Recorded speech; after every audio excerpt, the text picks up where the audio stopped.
Ана Honda geldi. Чистый американец. Ridgeline. 3.5 мотор тұр. Шын көрсем.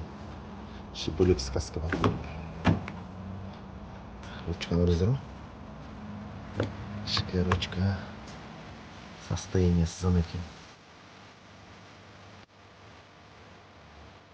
Америкадан чисто американец. Қарағандыда вообще, может, Қазақстанда жалғыз шығар машиналар, может, Ақтауда бұл жерде бар дейді екен.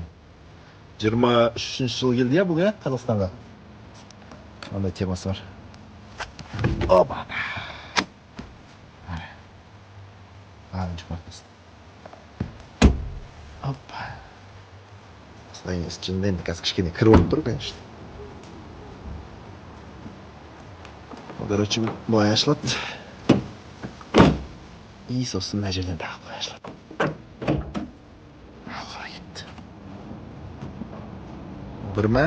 Енді еще мына жер ашылады.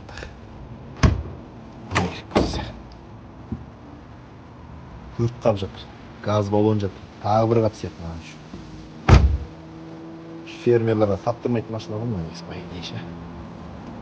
Жынды екен. 3.5 батарея мотор. Контрактный мотор тұр. Дәл машина.